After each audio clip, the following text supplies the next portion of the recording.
Jesus, groot beamal, sterke verlosser, magtige Heer en Heiland, Immanuel, God is met ons, reddende Heere, levende woord.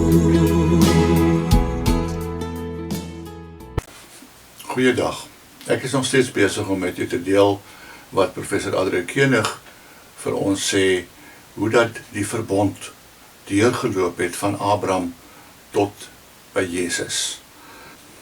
Die derde deel van die belofte in die verbond van God met Abraham is dan die land. En dit lyk of dit baie letterlik bedoel word, en of dit volksgebonde is. Die Here neem 'n land van die heidene af, en gee dit aan sy volk, die Israeliete. Maar ons moet nie die fout maak om te dink, dit staan ook los van die geloof nie. God het Israel sy besit en bewoning van die land afhanklik daarvan gemaak, dat hulle getrou en gehoorsaam aan hom is. Die Here waarsku hulle nie net van tyd tot tyd dat hulle die land sal verloor, en dat die land in die hande van vyande sal beland nie. Die ballingskap is klaar 'n klassieke voorbeeld daarvan, dat dit inderdaad gebeur het.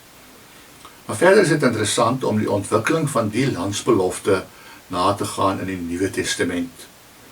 Voor ons dit doen, moet ons net onthou dat die Hebreëse woord wat met land vertaal word, ook grond of aarde kan beteken.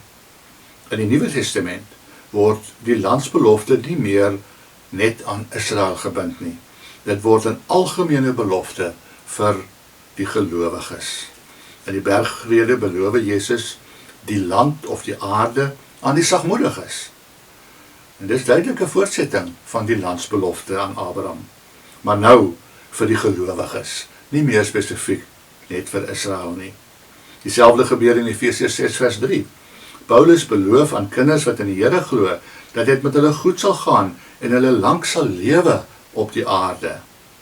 Dis duidelike verwysing na die 5de gebod, waar die land aan getroue Israeliete beloof word. Maar nog eens is dit 'n veralgemening vir alle gelowige kinders en word dit dan ook tereg met aarde vertaal en nie met land, soos in Eksodus 20 vers 12 nie. Omdat gelowige kinders nie meer tot Israel en Kanaan beperk is nie. Uiteindelik het ons dan ook die heerlike perspektief op die nuwe aarde in Openbaring 21 en 22. Dit kan beskou word as die vervulling van die belofte aan die sagmoediges, maar veral ook as vervulling van die landsbelofte aan Israel. Ons moet immers onthou, Israel het intussen 'n nuwe gestalte gekry, met Christus as die nakomeling van Abraham, en die gelowiges as die menigte wat uit hom weergebore is. Is dit nou die ware Israel, volgens Galasiërs 6 vers 16. Dit beteken dat ook die derde belofte in die Abrahamsverbond uit en uit geestelik verstaan moet word. Dit alles wys in die rigting dat die verbond van die Here met Abraham van die begin af 'n geestelike saak was, dat dit 'n geloofsverhouding was. Abraham word die vader van alle gelowiges, Romeine 4 vers 16, en ook die besnydenis word 'n geloofssakrament.